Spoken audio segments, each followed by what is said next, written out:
Muy buenas noches, mis amados hermanos, que el Señor les bendiga, que hayan tenido un lindo día y que haya sido un día de mucha bendición y de mucho fruto en su trabajo, que Dios haya bendecido la obra de sus manos y que haya sido un día lleno de gozo y de las bendiciones del Señor. Hoy vamos a iniciar una serie que es Conociendo a Dios. Y la primera característica de conocer a Dios es su omnisciencia. Pero antes de iniciar el tema, vamos a orar para que el Señor nos abra los ojos de nuestro entendimiento y podamos no solo comprender la palabra, sino que la palabra quede guardada en nuestros corazones y produzca mucho fruto para su gloria. Padre bendito, te damos gracias, Señor, en el nombre de Jesús por esta noche, por el privilegio que nos das de poder compartir tu palabra todos juntos. Señor, te pedimos en el nombre poderoso de Cristo Jesús que tu Espíritu Santo esté con cada uno de nosotros y que nos guíe a toda verdad. Que tu unción, Señor, rompa todo yugo que podamos tener en nuestros corazones o en nuestras mentes para conocerte, Señor, y todo pensamiento sea llevado a la obediencia a Cristo. Te pedimos, Señor, que tú abras los ojos de nuestro entendimiento, que abras nuestros oídos y también, Señor, que tú prepares nuestro corazón para que nuestro corazón sea una tierra fértil en la cual tu palabra sea sembrada y produzca fruto y fruto abundante para la gloria de tu nombre. Muy bien, mis amados hermanos, muy buenas noches, que el Señor les bendiga. Bienvenidos a esta transmisión. Y como dice el título de esta enseñanza, y lo dijimos al principio, vamos a iniciar una serie que se llama Conociendo a Dios. ¿Y por qué es importante esta serie? Juan 17:3 dice, y esta es la vida eterna, que te conozcan a ti, el único Dios verdadero, y a Jesucristo, a quien has enviado. Cuando la palabra nos dice que conozcamos, no se está refiriendo al concepto tradicional o normal que nosotros tenemos de conocer, o sea, un conocimiento superficial, un conocimiento no muy cercano, sino que la palabra se refiere a un conocimiento profundo, a un conocimiento íntimo. Por eso somos llamados a escudriñar las Escrituras para tener el conocimiento íntimo de Dios. Por eso iniciamos esta serie. Y lo vamos a iniciar con una de las primeras características, o una característica que se llama la omnisciencia de Dios. ¿A qué se refiere esta característica? La palabra de Dios nos enseña en Hebreos, en el capítulo número 4 y versículo número 13, dice, no existe cosa creada que no sea manifiesta en su presencia. Más bien, todas están desnudas y expuestas ante los ojos de aquel a quien tenemos que dar cuentas. O sea, Dios conoce absolutamente todo, nada escapa de su atención. Él conoce el pasado, el presente y el futuro, y lo conoce desde antes de la fundación del mundo. La palabra en Efesios dice que Él nos predestinó para ser salvos desde antes de la fundación del mundo. Él ya lo tenía sabido todo desde el principio hasta el final de nuestra existencia, y no solo de lo nuestro. Él planeó todo lo que es y existe desde la eternidad y hasta la eternidad. Nada, como decía, nada escapa a su atención, nada puede serle escondido, no hay nada que Él pueda olvidar, excepto una cosa de la cual vamos a hablar un poquito más adelante. Pero en el Salmo 139, un salmo precioso, la palabra de Dios nos enseña precisamente eso, nos dice exactamente eso. Dice del versículo, voy a leer del versículo 1 al versículo 12, dice, oh Jehová, tú me has examinado y conocido. Tú has conocido mi sentarme y mi levantarme. Has entendido desde lejos mis pensamientos. Has escudriñado mi andar y mi reposo, y todos mis caminos te son conocidos. Pues aún no está palabra en mi lengua, y he aquí, oh Jehová, tú ya la sabes toda.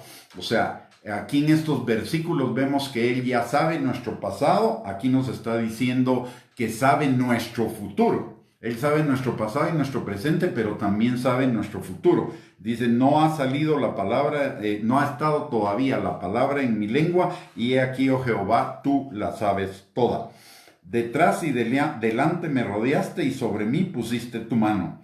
Tal conocimiento es demasiado maravilloso para mí, aún no lo puedo entender. Y mire lo que, no podía entender esto, pero miremos lo que sigue de ese pasaje y es todavía mucho más impresionante. Dice, ¿a dónde me iré de tu espíritu? ¿Y a dónde huiré de tu presencia? Si subiere a los cielos, ahí estás tú. Y si en el Seol hiciere mi estrado, he aquí, ahí tú estás. Si tomare las alas del alba y habitare en el extremo del mar, aún ahí me guiará tu mano y me asirá tu diestra. Si dijere ciertamente las tinieblas me encubrirán, aún la noche resplandecerá alrededor de mí. Aún las tinieblas no encubren de ti, y la noche resplandece como el día. Lo mismo te son las tinieblas que la luz. O sea, no hay nada que podamos esconder delante del Señor. Nadie, ni los creyentes, ni los no creyentes, ni los gobiernos del mundo, absolutamente nada está escondido a los ojos de Dios. Y no solo no está escondido lo que está sucediendo el día de hoy, sino lo que ha pasado y lo que vendrá. O sea, la omnisciencia de Dios significa que Él conoce todas las cosas desde el principio hasta el final, que nada escapa a su atención. La comprensión de su omnisciencia nos debería hacer que nos inclináramos ante Él en adoración. ¿Por qué razón? Porque a pesar de que Él conoce todos nuestros caminos desde el pasado hasta la eternidad, hasta el futuro y principalmente lo que es nuestra vida terrenal, aún a pesar de eso, de nuestros pecados, de nuestras fallas, de nuestras faltas, de nuestros errores, de nuestros fracasos, de nuestra rebelión y todo lo que va implícito, a pesar de eso, el Señor a pesar de conocer eso desde antes de la fundación del mundo, el Señor decidió que usted y yo fuéramos salvos por el conocimiento de Cristo y fuéramos adoptados como sus hijos. Y esto nos habla de algo impresionante y maravilloso, y es la dimensión del amor de Dios para con cada uno de nosotros los que hemos reconocido el señorío de Cristo y somos sus hijos. Él y se lo voy a poner en el caso de la adopción, porque la palabra de Dios dice que fuimos adoptados hijos suyos, que hemos recibido en Romanos capítulo 8, versículos del 14 al 16, dice que hemos recibido el espíritu de adopción por el cual clamamos Abba Padre. O sea, Él nos adoptó como hijos, como dice Juan capítulo 1, versículo 12. A todos los que creen en su nombre les dio potestad de ser hechos hijos de Dios. Y vamos a tomar la figura de la adopción para poder entender cómo la omnisciencia se combina con el grandiosísimo amor del Señor para con cada uno de nosotros. Cuando una pareja de padres naturales o de personas no puede tener hijos, ellos deciden adoptar. Pero normalmente las personas, en la mayoría de los casos, lo que quieren es adoptar a un bebé. ¿Por qué razón? Porque en su mente, en el fondo de su mente, están pensando, mientras más pequeño es ese niño, menos problemas nos va a dar, menos probabilidad de que sea un niño problemático lo que nos toque. Y entonces deciden adoptar a un niño pequeño, y eso es conocido en todo el ámbito de las adopciones, porque generalmente los orfanatorios están llenos de niños mayores, porque los recién nacidos o los muy pequeños son adoptados muy rápidamente, precisamente porque en el fondo está ese pensamiento. Ahora, Dios nos adoptó, y este es un punto hermoso. Dios nos adoptó. Y además el que adopta en lo natural no sabe lo que ese niño va a hacer en el futuro y no sabe los problemas que pueda dar, los pecados, las fallas, los fracasos, etcétera, etcétera, etcétera. No lo sabe. Ahora, miremos en relación a Dios cuando Él nos adopta. Primero que nada, no es igual que los padres naturales porque el Señor conoce toditito nuestro pasado. conoce nuestros pecados, conoce nuestros errores, nuestras fallas, conoce absolutamente todo lo que ha pasado en nuestras vidas. Y también se diferencia de la persona que adopta en lo natural, en que Dios, además de eso, conoce nuestro futuro. Dios ya conoce lo que hay en nuestro corazón, conoce toda esa parte engañosa y perversa de nuestro corazón que dice Jeremías 17:9. Y aún a pesar de conocer eso y de conocer las consecuencias que eso va a traer en nuestras vidas, el Señor en su infinito amor nos adopta como sus hijos, no le importa. Si una persona en lo natural conociera todo lo malo que el hijo, el que va a adoptar, va a hacer, no lo aceptaría.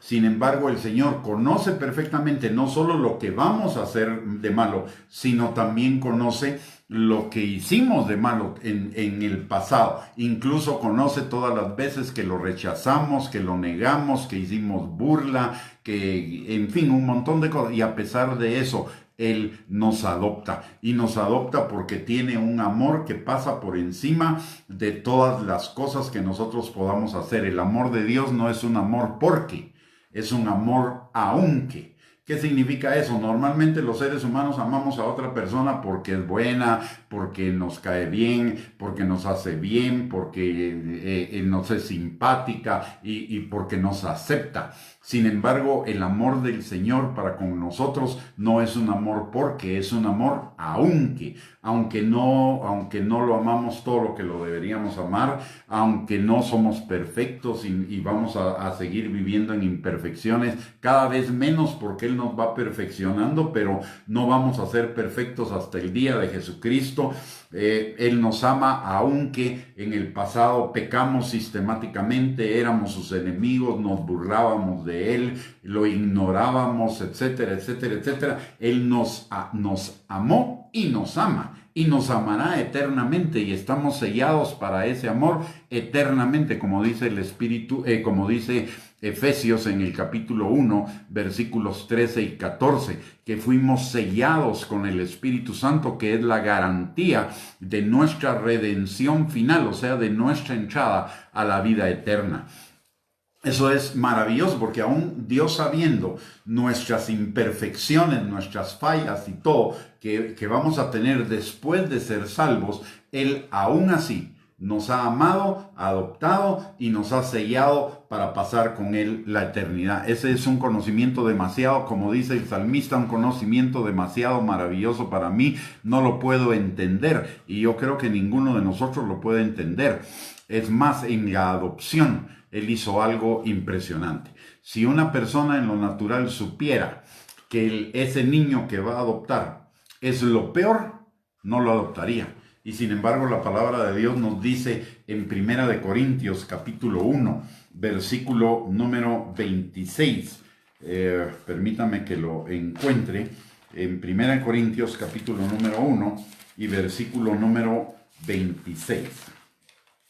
Dice algo impresionante. Dice: pues mirad, hermanos, vuestra vocación, que no sois muchos sabios según la carne, ni muchos poderosos, ni muchos nobles, sino que lo necio del mundo escogió Dios para avergonzar a los sabios, y lo débil del mundo escogió Dios para avergonzar a lo fuerte, y lo vil del mundo y lo menospreciado escogió Dios, y lo que no es, para deshacer lo que es, a fin de que nadie se jacte en su presencia. Mas por Él estáis vosotros en Cristo Jesús, el cual nos ha sido hecho por Dios sabiduría, justificación, santificación y redención, para que, como está escrito, el que se gloría, gloríese en el Señor. Yo le pregunto, si usted tuviera que adoptar a un niño y supiera que ese niño es lo vil del mundo, lo menospreciado, lo débil y lo necio, ¿usted lo adoptaría?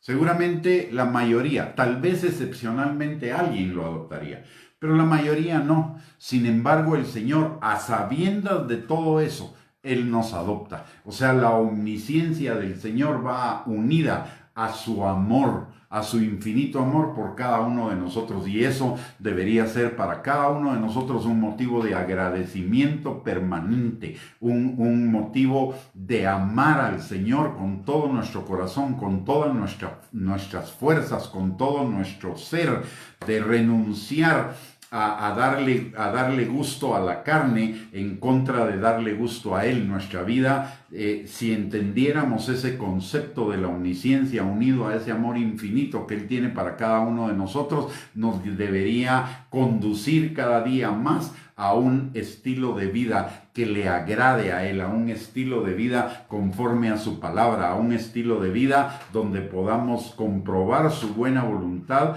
agradable y perfecta.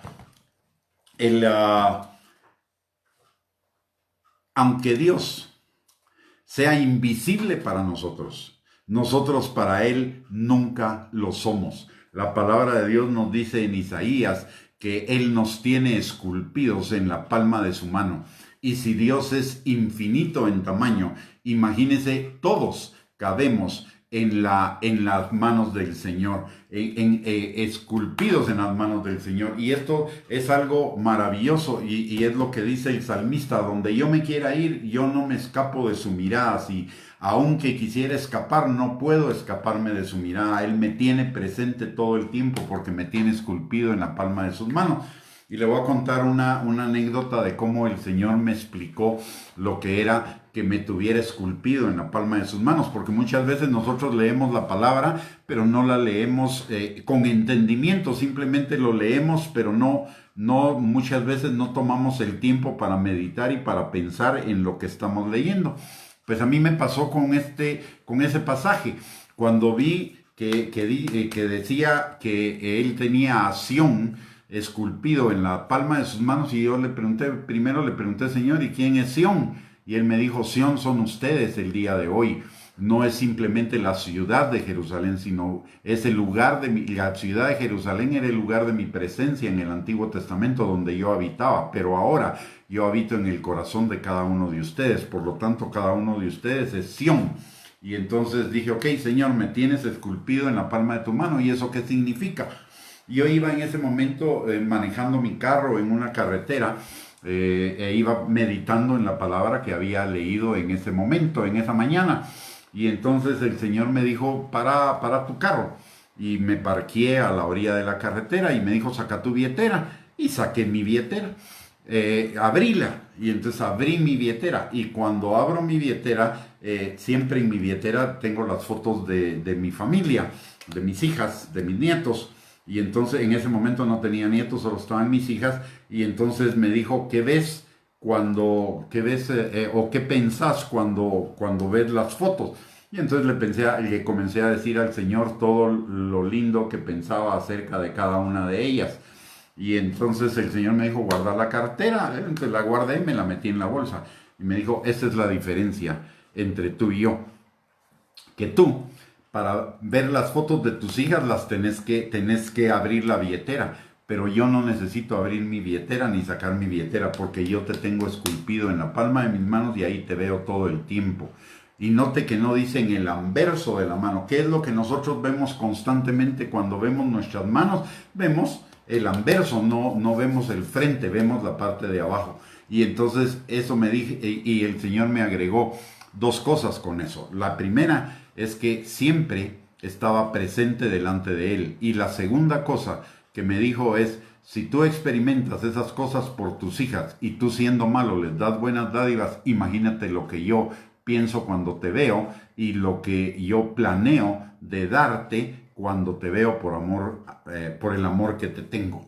Porque si nosotros, siendo malos, damos buenas dádivas a nuestros hijos, dice la palabra en Mateo, cuanto más Él nos dará muchísimas mejores cosas. Entonces, la omnisciencia de Dios implica no solamente el conocimiento de Él, que Él tiene de nosotros desde antes de la fundación del mundo hasta el final de nuestra vida terrenal y la continuidad en la vida eterna, sino que además de ello, Él está pendiente y tiene control de cada una de las circunstancias de nuestra vida.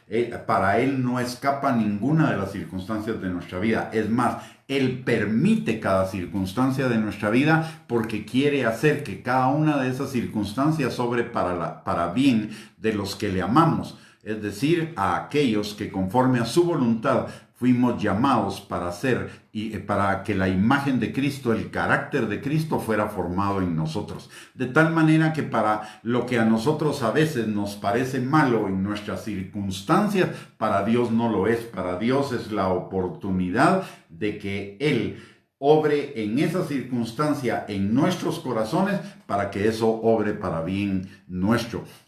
Dios sabe exactamente cada una de nuestras circunstancias, cada una de las cosas que vamos a pasar, y Él ya tiene planeado de antemano cómo va a hacer para que esas cosas obren para bien de nosotros. Regresemos al Salmo 139 y veamos los versículos del 13 del 13 en adelante, 13 al 16. La palabra de Dios nos dice lo siguiente, y esa es otra cosa maravillosa, hermosa. Dice: porque tú formaste mis entrañas, tú me hiciste en el vientre de mi madre. Te alabaré, porque formidables y maravillosas son tus obras. Estoy maravillado y mi alma lo sabe muy bien. No fue encubierto de ti mi cuerpo, bien que en oculto fui formado y entretejido en lo más profundo de la tierra. Mi embrión vieron tus ojos, y en tu libro estaban escritas todas aquellas cosas que fueron luego formadas, sin faltar ninguna o alguna de ellas. ¿Qué quiere decir esto? Miren, usted y yo somos un propósito de Dios. No somos una obra de la casualidad, no somos no nos les colamos a nuestros papás como algunos les suelen decir, que fueron colados porque ellos no estaban preparados para tener otro hijo y de repente apareció que su madre estaba embarazada y entonces le dicen colado. Para Dios no hay ningún colado, para Dios no hay ninguna casualidad. Es más, es tan perfecto esto que Él nos tenía predestinado desde antes de la fundación del mundo, que cuando su papá y su mamá estaban teniendo relaciones sexuales, de ahí la posibilidad de ser engendrado era una en alrededor de 3 o 4 millones de posibilidades. 3 o 4 millones de posibilidades.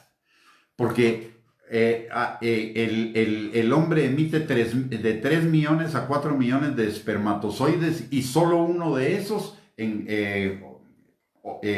fertiliza el óvulo. Pero la maravilla de esto es que Dios estaba en el vientre de mi madre viendo todos esos 3 millones o 4 millones de espermatozoides que podían ser. Y Él dijo, porque este es mi hijo al que yo predestiné. Y Él se ocupó de que fuera usted y no otro el que naciera. Y hasta el día de hoy la ciencia no se explica cómo es posible que dentro de... ¿Qué es lo que hace que ese espermatozoide específicamente fertilice el óvulo? No se lo han explicado, no han encontrado una explicación. ¿Sabe por qué? Porque la explicación es totalmente sobrenatural. La explicación es que Dios lo escogió desde antes de la fundación del mundo. Él ya sabía y Él estaba ahí presente en el momento justo que era necesario para que usted fuera concebido. Somos una obra maravillosa de Dios. Eso es lo que está diciendo el salmista, lo que está reconociendo el salmista, inspirado por el Espíritu Santo, que no somos una casualidad, no somos un accidente, no somos una eventualidad, no somos un colado. Es más, aunque alguno de nuestros padres nos hubiera rechazado, Dios no nos rechazó. Él decidió que nosotros naciéramos. Es más, Él decidió el grupo familiar en el que íbamos a nacer, aunque no fuera el grupo perfecto. Sus imperfecciones sirvieron para que nosotros llegáramos al conocimiento del Señor. Así que ninguno de nosotros es una casualidad, ni nuestra vida es un accidente ni un error. Yo he escuchado a algunas personas en consejería que me cuentan que sus padres en algún momento les dijeron que su vida era un error o que su vida había sido una casualidad o que su vida era una desgracia, pero en Dios ninguno es una casualidad, es una desgracia. Es una cuestión de suerte. Cada uno de nosotros fuimos diseñados perfectamente como somos desde el vientre de nuestra madre por el Señor, pero planeados de esa forma desde antes de la fundación del mundo. Nuestra figura no puede ser la más ideal. Quizá no somos tan bien parecidos, o quizá no somos tan flacos, o quizá no somos como el mundo tiene como estándar de belleza, pero delante de Dios y para Dios somos una obra perfecta. Somos el resultado de la perfección de lo que Él ha hecho. Obviamente esto tampoco es un permiso para que usted y yo nos descuidemos en nuestra salud, en nuestra apariencia. No, porque somos templo del Espíritu Santo y la Biblia nos dice que cuidemos ese templo. Pero usted no tiene ni más ni menos que lo que Dios quiso que tuviera, y a los ojos de Dios, cada uno de nosotros, aunque seamos diferentes, somos hermosos. Y eso lo dice el libro de Cantares. En Cantares, en el capítulo número 2, la palabra nos dice lo siguiente. Déjenme encontrarlo aquí en mi Biblia en este momento. Dice la palabra en Cantares 2, versículo 14, dice: Paloma mía, que estás en los agujeros de la peña, en lo escondido de escarpados parajes, muéstrame tu rostro, hazme oír tu voz, porque dulce es la voz tuya y hermoso tu aspecto. Usted puede no gustarle a alguien, o yo puedo no gustarle a alguien, pero ante los ojos de Dios soy hermoso, y ante los ojos de Dios usted es hermoso o hermosa. No necesitamos agregarle nada o quitarle nada. Cuando estamos, a veces que yo veo, la mayor parte de las personas que veo no entienden este punto porque todavía no han conocido al Señor Jesucristo. Pero hay muchísimas personas que le están agregando cosas a su cuerpo, le están agregando cosas artificiales para supuestamente verse mejor, cuando realmente a los ojos de Dios son hermosas. Y si son hermosas a los ojos de Dios, Él va a causar que la persona que es para ellas o para ellos, esa persona llegue a sus vidas y la vea con los ojos de Dios. No se trata de un gran físico, no se trata de una perfección corporal, se trata, dice la palabra, del ornamento interno.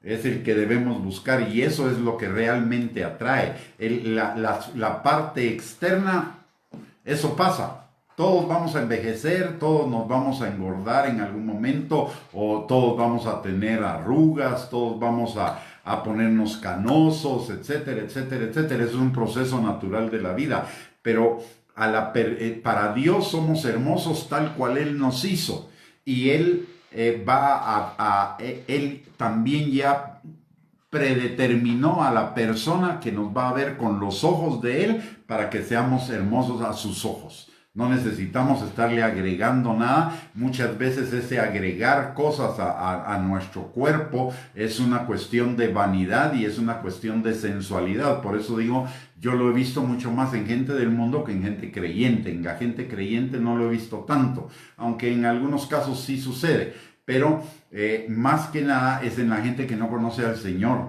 porque no ha entendido estos pasajes maravillosos de la Escritura, que Él nos creó, y nuestras cualidades, nuestras características, Él las diseñó de esa forma para que se cumpla el propósito de Dios en nuestras vidas. Así que a los ojos de Dios somos hermosos. Ya no tiene por qué decir frente al espejo: ay, es que estoy feo o fea, o es que estoy así o allá, o es que me voy a cambiar esto, ¿no? Lo que necesito es darme cuenta que a los ojos de Dios soy lo suficientemente hermoso para agradarle a Él, y de la vida se trata de eso, de agradarle a Él, y yo le agrado de la manera como Él me hizo, aunque, como le digo, esto no implica que me descuide en mi figura o en mi aspecto, porque soy templo del Espíritu Santo y la palabra de Dios me dice que cuide el templo del Espíritu Santo. Así que necesito tenerle cuidado, pero no ese cuidado obsesivo o ese cuidado por los motivos inadecuados como la sensualidad o el deseo de agradar a las personas o el de atraer a personas a mi vida, sino el deseo de agradar a Dios. Es lo mismo que sucede con la omnisciencia. Dios ya conoce mis pecados, pasados, presentes, futuros, pero eso no implica que yo le dé vía libre al pecado en mi vida, porque así como Dios conoce, yo no sé lo que Dios conoce de mi vida, pero Dios sí me hace responsable de las cosas que haga en mi vida. El hecho de que Él sea omnisciente y Él lo sepa no implica que yo soy libre de la responsabilidad de vivir en un estilo de vida agradable al Señor, en un estilo de vida no pecaminoso, en un estilo de vida que cada día vaya aproximándose a esa perfección de su santidad.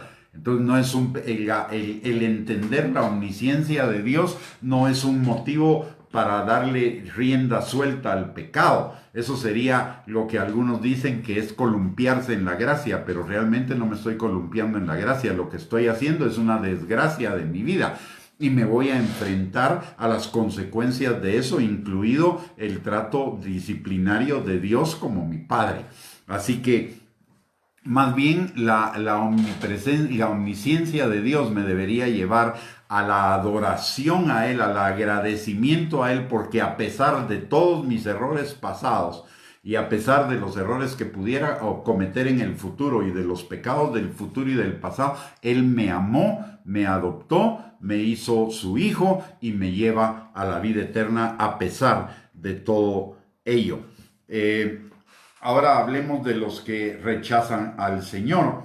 Hay dos cosas acá en la omnisciencia de Dios. En cuanto a los que rechazan al Señor, la omnisciencia de Dios es un motivo para temblar. ¿Por qué? Porque la palabra de Dios dice en el Salmo 90, pusiste nuestras maldades delante de ti, nuestros hierros a la luz de tu rostro. O sea, en ese, el hombre pecador o la persona pecadora que no llega a reconocer al Señor Jesucristo puede estar absolutamente seguro que el Señor no va a olvidar absolutamente ninguno de sus pecados. El Señor los va a recordar absolutamente todos y va a pedir cuentas de ello en el juicio del gran trono blanco. Y eso va a determinar que la persona no sea salva. Ahora, en cuanto a nosotros los salvos, la palabra de Dios dice que Él perdonará nuestros pecados al reconocer al Señor Jesucristo como el Señor de nuestras vidas, como el Salvador de nuestras vidas. La palabra de Dios dice que Él nunca más se acordará de nuestros pecados y los alejará de nosotros tan lejos como está el oriente del occidente, y además los ocultará en el fondo del mar y nunca más se acordará de ellos. En el libro de Oseas encontramos esa palabra. Dice el Señor, perdón, vamos a ver. Dice en el versículo 4 de Oseas capítulo 14. Dice, yo sanaré su rebelión, los amaré de pura gracia, porque mi ira se apartó de ellos. Y en otro pasaje, déjeme encontrarle, creo que eso sea 6, si no estoy mal, vamos a ver.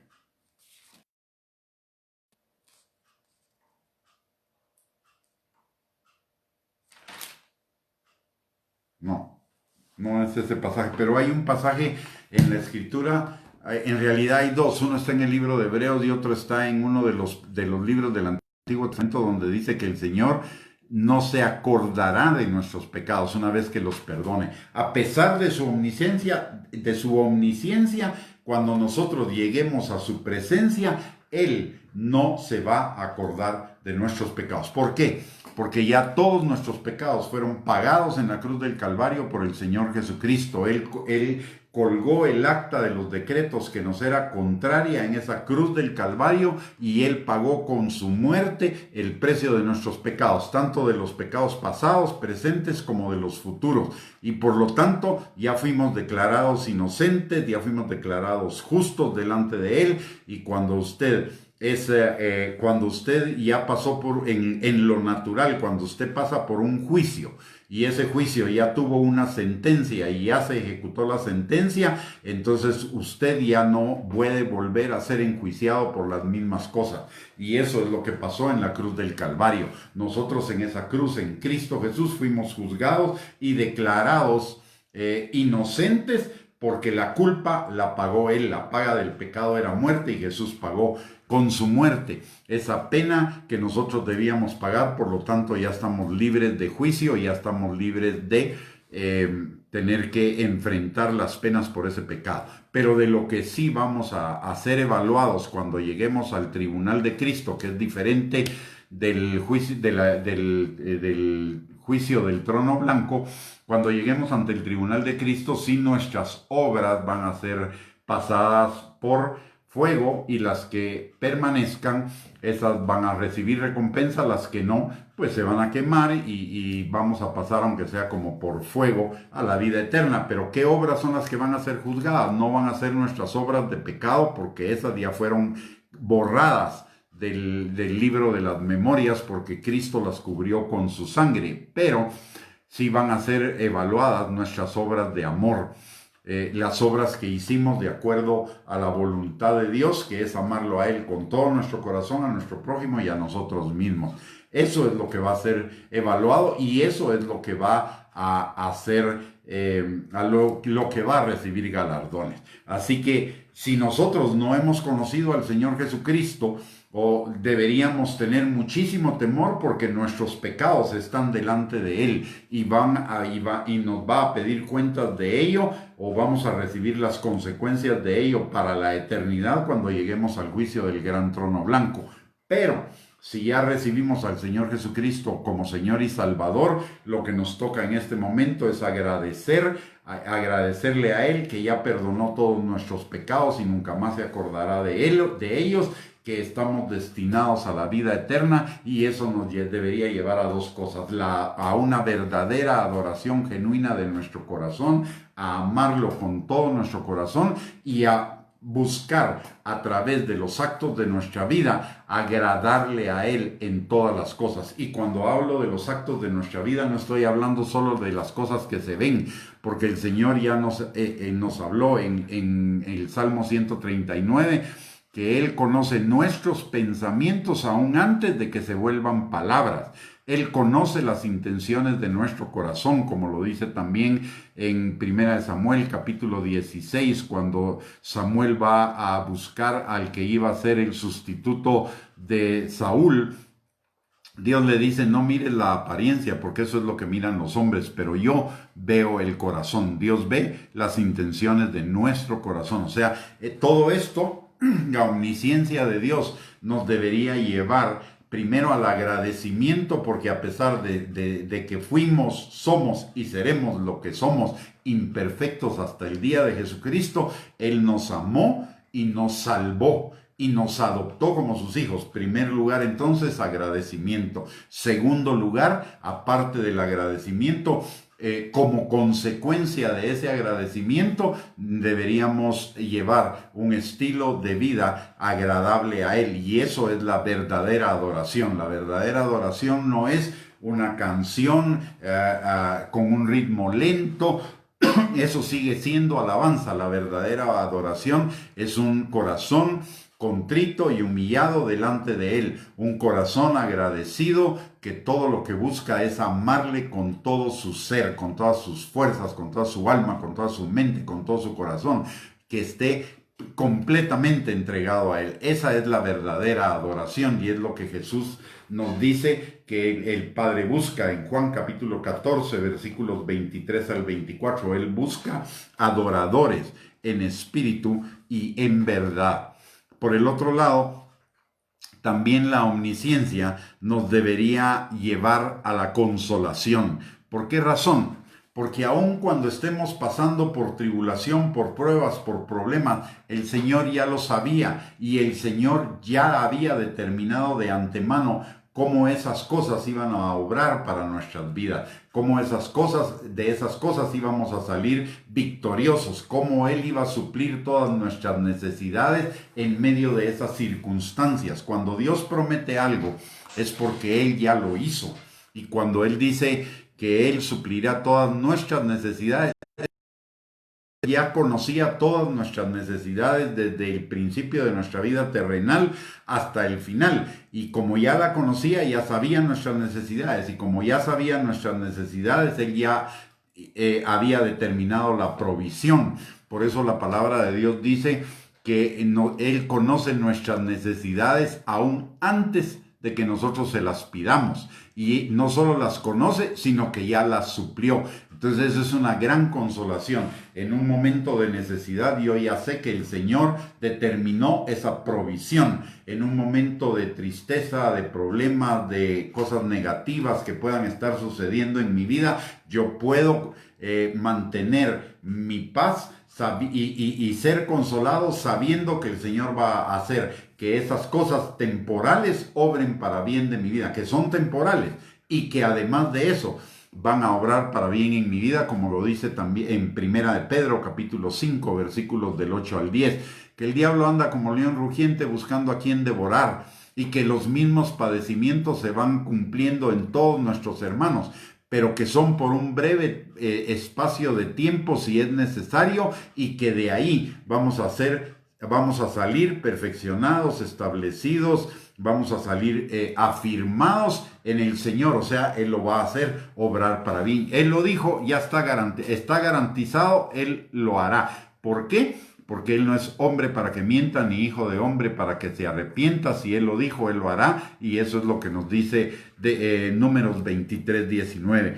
Así que no solo es una fuente para tener agradecimiento al Señor, no solo es una fuente para vivir una vida agradable delante del Señor, sino que también es una fuente de inspiración y de soporte y de fortaleza para aquellos momentos en los cuales estemos pasando tribulación, sabiendo que Él ya la conocía, que Él ya determinó cómo eso va a obrar para bien de nosotros y que Él ya tiene la victoria y la provisión para esa situación. Entonces podemos estar tranquilos y consolados en medio de esa situación. ¿Y por qué razón? Porque Él conoce nuestra condición. Él sabe que somos polvo y como sabe y que se acuerda de que somos polvo, sabe que tenemos una gran necesidad de Él y Él acude a esa necesidad y ha determinado acudir a esa necesidad aún antes de la fundación del mundo. Él no tiene una agenda tan ocupada como para que no pueda asistirnos en ese tiempo de tribulación como lo hace en cualquier otro tiempo, porque Él ha dicho, yo no duermo y yo no me canso, yo no te dejaré ni te desampararé. Así que podemos pasar a través de esas situaciones con consolación, sabiendo que Él tiene control de todo, que nada se le escapa y que si Él está permitiendo una situación en nuestras vidas es porque Él está obrando para lo mejor. Y tenemos muchísimos casos, pero el caso de Job quizás sea el caso más conocido. Job pasó por unas tribulaciones impresionantes, pero el resultado de esa tribulación, primero que nada, fue por un corto espacio de tiempo. Nadie sabe exactamente el tiempo, pero si medimos algunas cosas de las que nos relata el libro de Job, podría ser una situación que duró 1 mes, 2 meses, tal vez 3 meses, pero no duró años de años. Duró algunos meses y mucho. ¿Y qué pasó al final de esos meses de tribulación? Resulta que el estado de Job, al final del periodo ese de tribulación, se duplicó en todas las cosas de como estaba al principio.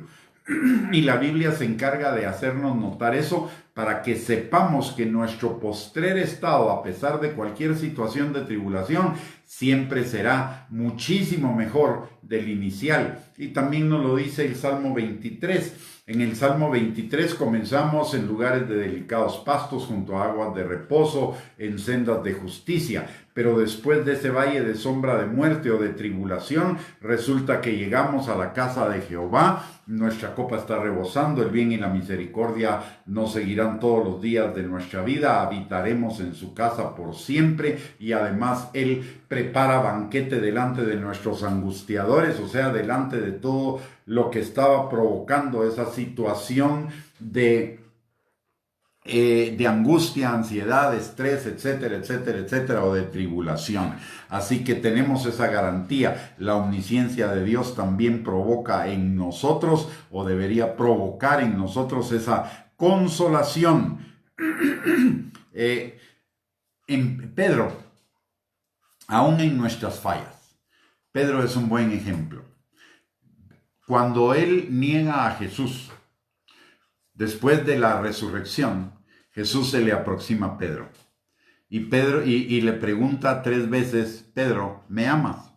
No es porque el Señor no supiera la respuesta. El Señor sabía la respuesta porque Él conoce nuestros corazones. Y entonces lo que le contesta Pedro es muy aleccionador. En Juan 21:17 dice: Señor, tú sabes todas las cosas. Tú sabes que te amo. Mire, al Señor no le podemos decir que le amamos sin amarlo, porque Él ya lo sabe. Él conoce lo que hay exactamente en nuestro corazón. Es mejor, en lugar de ocultar que todavía no tenemos el amor perfecto delante de Él, sería muchísimo mejor decirle: Señor, tú sabes mi nivel de amor hacia ti. Yo anhelo amarte cada día más. Ayúdame, Señor. Provee para esa necesidad. Tú sabes que yo anhelo amarte más, que no te amo como debería amarte, y anhelo amarte más. Señor, ayúdame con eso. Es como si en mi corazón tengo resentimiento contra alguien y voy con el Señor y le quiero jugar la vuelta y decirle: no, Señor, yo lo perdono. Él sabe lo que hay en nuestro corazón. Es mejor decirle: Señor, tú sabes lo que hay en mi corazón. Sabes que me está costando perdonar, pero yo necesito que tú me ayudes, que tú me proveas con ese perdón tan grande que tú ejerciste en la cruz del Calvario contra todos los pecadores. Señor, lléname de ese perdón para que yo pueda perdonar a esta persona como tú quieres que yo la perdone. No hay razón para tratar de impresionar al Señor. Mire, no hay razón tampoco para tratar de encontrar palabras rebuscadas para orarle al Señor. ¿Por qué? Porque Él ya sabe lo que hay en nuestro corazón. Usted no se preocupe de cómo le ora al Señor y de qué palabras usa. Usted hágalo. Usted hable con el Señor de acuerdo a lo que en su corazón está. El Señor conoce las intenciones del corazón y Él va a obrar en esa circunstancia como sea su perfecta y buena y agradable voluntad predeterminada para usted y para mí desde antes de la fundación del mundo. Me impresiona cómo hay mucha gente que compra libros y libros y libros de oración para aprender a orar. ¿Sabe qué? Usted aprende a orar orando. Usted aprende a orar cuando aprende que al Señor le puede decir las cosas con sus propias palabras y como las está sintiendo. Y el Señor va a oír mi oración, pero muchas veces no va a hacer caso a lo que le estoy hablando, sino que Él va a obrar conforme a su perfecta, buena y agradable voluntad. Como dice, si le pedimos conforme a su voluntad, Él nos concederá las peticiones de nuestro corazón. Y si no oramos conforme a su voluntad, de todos modos Él va a conceder las peticiones de nuestro corazón conforme a su voluntad. El Señor tiene 3 respuestas a nuestra oración. La primera es sí, ahí va lo que tú querés. La segunda es sí, pero vas a esperar un tiempo porque no es el tiempo y yo hago hermosas las cosas en mi tiempo. Y la tercera es no, porque tengo algo mejor. O sea, siempre al final, nuestra oración, aunque sea una oración imperfecta, aunque sea una oración que según los cánones de algunos no es una oración como debería ser, el Señor la va a oír y el Señor va a responder a esa oración conforme a su buena, agradable y perfecta voluntad y conforme a lo que es mejor para cada uno de nosotros. Entonces, esa es otra cosa que la omnisciencia, que conocer al Señor en su omnisciencia nos libera de tener que hacer la oración perfecta, nos libera de tener que ir delante de Dios a tratar de ocultar lo que hay en nuestro corazón. Es realmente liberador. La omnisciencia del Señor es una característica de Él, un atributo de Él, que lo que busca es nuestra liberación. En el caso del impío, busca que el impío tenga temor del Señor y teniendo temor del Señor lo busque. Pero en el caso de nosotros, sus hijos, es liberador. Nos libera para vivir una vida agradable a Él, nos libera para vivir, para tener consolación en medio de cualquiera de nuestras circunstancias, nos libera de tener que vivir un estilo de vida perfecto a los ojos de los demás, porque el Señor conoce, sabe lo que hay en nuestro corazón, sabe las intenciones de nuestro corazón y lo que nosotros necesitamos en todo caso es clamarle que Él haga los cambios que necesitamos en nuestro corazón para vivir esa vida agradable. También nos libera para el agradecimiento, para agradecerle al Señor por todo, principalmente porque a sabiendas de que no éramos las personas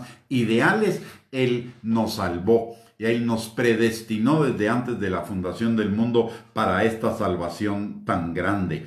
Y la otra cosa es que nos da la seguridad y la libertad de que el Señor escucha nuestras oraciones, no pasa por alto ninguna de nuestras oraciones. El Señor es infinito.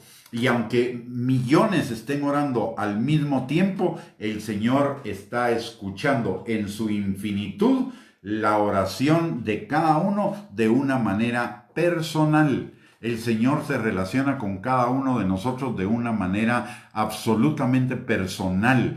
Él no anda buscando copias de nadie. Él solo hizo originales y la relación que nosotros tenemos con Él, a pesar de que somos un cuerpo y hay multitud de personas, la relación de Él con nosotros es una relación individual, una relación específica, una relación personal, donde no necesitamos engañarlo o tratarle de jugar la vuelta. Él conoce todo lo nuestro y podemos ir tranquilamente delante de Él y abrir nuestro corazón porque Él ya lo conoce. De hecho, eso es lo que dice Hebreos capítulo 4, versículo 16, que tenemos libre acceso al trono de la gracia para encontrar gracia y misericordia para el oportuno socorro. No necesitamos ir con fórmulas o ir con un lenguaje que no es el nuestro, o con poses que no son las nuestras, u ocultando lo que verdaderamente hay en nuestro corazón. Y David, un hombre conforme al corazón de Dios, es un ejemplo de eso. Lea algunas de las oraciones de David y de acuerdo a los parámetros de muchos que dicen que deberíamos orar de ciertas formas, las oraciones de David estaban fuera de orden. Y sin embargo, David era un hombre conforme al corazón de Dios y una persona a la cual Dios le respondió sus oraciones, no exactamente como él quería, pero sí librándolo de todo lo que le estaba afectando. Así que podemos entrar, la omnisciencia de Dios nos libera también para orar auténticamente, genuinamente, para vivir de una manera auténtica, de una manera genuina. El Señor no ignoraba todas nuestras circunstancias pasadas y no ignora nuestras circunstancias futuras. Él ya las conoce. Entonces, y si las permite en nuestra vida es porque las quiere hacer obrar para bien nuestro. Yo he pasado por infinitud de pruebas, de circunstancias, de desiertos, algunas que no hubiera querido pasar, pero algo que puedo decirle después de 50 años de conocer al Señor es que de todas, Él me libró y no solo me libró, de todas Él me sacó en victoria. Él me reconstruyó. ¿Sabe? Yo pienso, por mi experiencia, no tengo ninguna base bíblica para decirlo, pero yo pienso que a través de nuestras pruebas más fuertes, de nuestras pruebas más difíciles, de los desiertos más profundos que pasamos en nuestra vida con el Señor. De ahí salimos como que si hubiéramos nacido de nuevo otra vez. Lo que yo he experimentado, digamos, a partir de del último desierto que pasé en el Señor, le puedo decir que después de ese desierto y de otros muchos que pasé antes, después de cada desierto siempre tuve la percepción en mi corazón o la impresión en mi corazón que había vuelto a nacer en el Señor y que todo lo viejo solo había sido un entrenamiento para esto nuevo. Y la verdad es que ahora cuando me toca, o digamos pienso si me tocaría pasar algún otro desierto en los próximos tiempos, no me gustaría, por supuesto, pero igual lo pasaría y lo pasaría con gozo sabiendo que en el Señor tengo mi consolación, que Él ya tiene control de esa situación y que cuando salga de esa situación voy a salir libre, más libre aún, y voy a salir a un mejor y mayor nivel espiritual y de relación con Él, porque es lo que dice la palabra en 1 de Pedro capítulo 5, versículo del 8 al 10. El conocimiento, la otra cosa que la omnisciencia de Dios produce en nosotros es una total confianza en el futuro. No importa las circunstancias, no importa lo que pase a nuestro alrededor. El Señor, en su palabra, dice que la vida del justo es como la luz de la aurora, que va en aumento hasta que el día es perfecto. O sea, mi vida va a ir en aumento. La palabra de Dios dice en Jeremías 29:11 que Él sabe los planes que tiene para mí, planes de bien y no de mal, para darme un futuro y una esperanza. O sea, me está garantizando que mi vida va para mejor. No importa por donde tenga que pasar. El Salmo 23 nos lo dice, no importan los valles de sombra de muerte, vamos a lo mejor. Entonces yo puedo vivir confiadamente en el futuro, de que mi futuro va a ser mucho mejor, aún en medio de circunstancias difíciles. Ahorita se está hablando, y yo estoy de acuerdo con eso, porque esa es mi percepción de las cosas que están sucediendo, que nos estamos acercando muy rápidamente a la tribulación, a la gran tribulación, a los tiempos del fin, etcétera. Pero mi corazón está confiado, en primer lugar, porque la palabra de Dios dice que vamos a ser arrebatados antes de que sucedan esas cosas, número uno. Y número dos, porque aun cuando estamos en los inicios de las cosas que van a suceder en la tribulación, el Señor me garantiza que Él me va a cuidar, el Señor me garantiza que sus planes son de bien para mí, el Señor me garantiza que en Él estoy protegido, guardado, y además Él ya conoce las circunstancias que voy a atravesar, ya tiene la provisión para ellas. Así que puedo estar absolutamente seguro. La Biblia tiene por lo menos un 25% de su contenido es profético. De ese 25%, más o menos el 20% de las profecías ya se cumplieron, porque son las profecías desde antes de los tiempos finales. Y si ya se cumplió ese 20%, a pesar de ser unas profecías tan detalladas como que el Hijo de Dios vendría al mundo y nacería de una mujer virgen en Belén y que viviría en Nazaret, y que además sería crucificado, sería latigueado, sería despreciado, menospreciado, etcétera, etcétera, etcétera. Tan a ese detalle. Y se cumplieron. Lo mismo sucede con las profecías de los tiempos finales. Se van a cumplir. Y si el Señor dice que nos va a arrebatar antes de que todo eso suceda, eso va a suceder. Y todas las cosas de la tribulación van a suceder. Así que aquellos que no lo creen, sería bueno que lo creyeran. Y quienes no creen en el Señor Jesucristo, sería bueno que lo leyeran para saber a qué se van a enfrentar si antes no se reconcilian con el Señor y son arrebatados con su iglesia. Todavía este es un tiempo para eso. Todavía hay un poco de tiempo antes de que el Señor venga por su iglesia, para que aquellos que le busquen puedan irse con el Señor. Pero el que a sabiendas de lo que viene se queda, La verdad es que vea lo que le va a pasar lo que va a pasar en la tribulación, y lo describe muy bien Apocalipsis capítulo 6, del capítulo 6 al capítulo 18 del libro de Apocalipsis. Es terrible. Yo francamente no me quisiera quedar. No vale la pena negar al Señor Jesucristo para vivir eso, no, cuando tenemos la salida que el Señor nos está dando. Así que si hay alguien que no se haya convertido al Señor Jesucristo en este momento, yo le sugeriría que se entregue al Señor de todo corazón. No necesita una oración especial, solo necesita decirle: Señor, aquí estoy, perdona mis pecados, yo quiero conocerte cada día más, dame esa salvación que tú prometiste en Cristo Jesús. Así que, mis amados hermanos, hagamos una recapitulación al respecto del atributo de Dios, de su omnisciencia.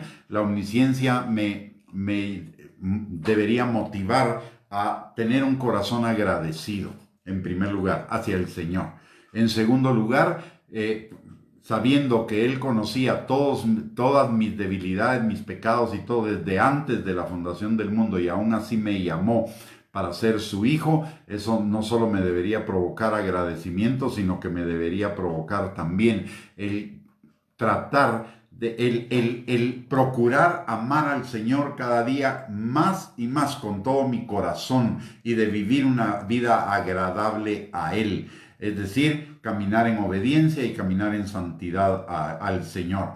En tercer lugar, si estoy atravesando por alguna situación que me afecta, que me molesta, que me duele, que me angustia, etcétera, puedo descansar en la consolación de saber que Él ya tenía planeada esa situación y la va a hacer obrar para bien, que ya tiene la victoria, mi victoria sobre esa situación determinada, y que ya tiene la provisión para la victoria de esa situación determinada en el futuro próximo, y que voy a salir de ahí mejorado, perfeccionado, establecido y afirmado en Él, a un nivel de vida y de relación con Él superior. Así que también puedo tener consolación, y puedo tener la misma consolación viendo de frente lo que está por venir. No tengo por qué temer, puedo vivir tranquilo sabiendo que el Señor ya lo había determinado,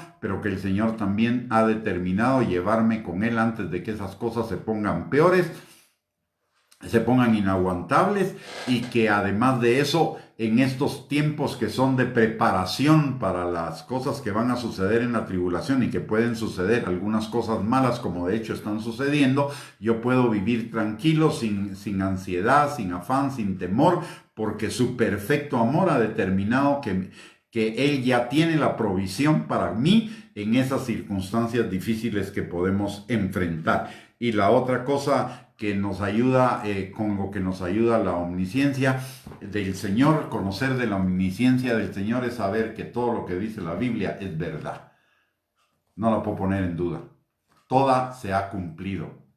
Aún los mandamientos que Él ha dado, los que los han cumplido, la Biblia nos da testimonio de que han sido bendecidos. Los que no lo han cumplido, la Biblia nos da testimonio de que fueron sometidos a procesos disciplinarios de parte del Señor para volverse a Él.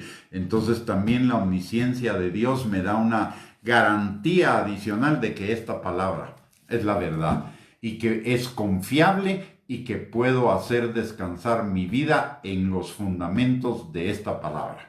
Así que, mis amados, hay muchísimas cosas más que pudiéramos hablar de la omnisciencia del Señor, pero yo creo que hemos cubierto las partes más relevantes y más importantes para cada uno de nosotros en estas circunstancias. Así que eso nos libera para vivir una vida conforme a la voluntad del Señor, una vida buscando su voluntad en todos los aspectos o en todas las áreas.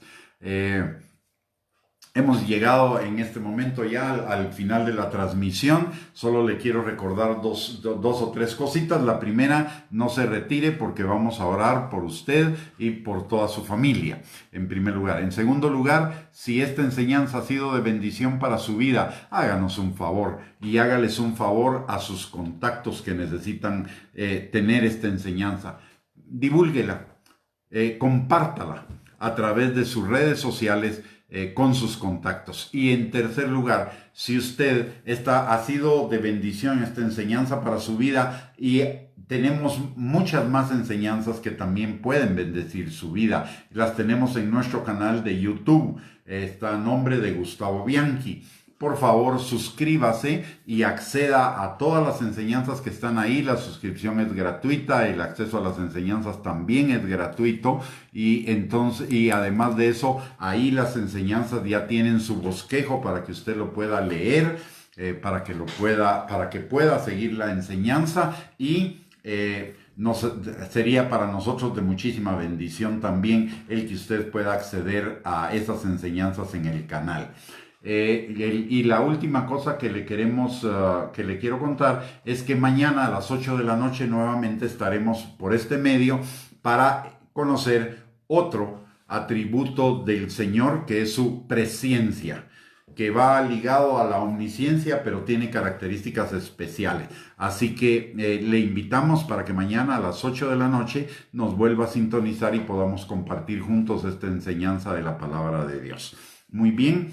Vamos a orar entonces en este momento. Padre bendito, te doy gracias, Señor, en el nombre de Jesús, por tu palabra, que tú la revelas en nuestros corazones, Señor, que como una semilla es sembrada en nuestros corazones y produce mucho fruto, y fruto en abundancia para gloria de tu nombre, frutos de agradecimiento, frutos de adoración, frutos de obediencia y de santidad, frutos de consolación, frutos de fortaleza, Señor, y frutos de entendimiento de tus planes de bien para con cada uno de nosotros, Padre.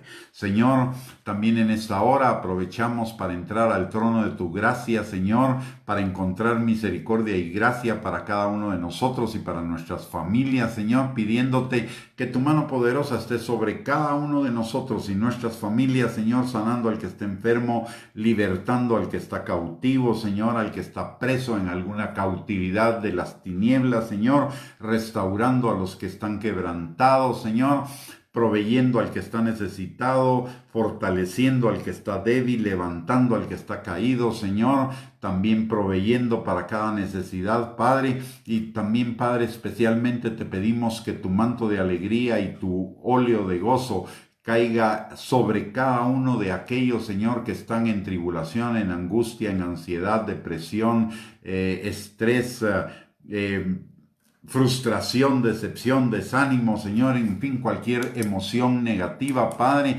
que tu manto de alegría y tu óleo de gozo caiga sobre cada uno de ellos.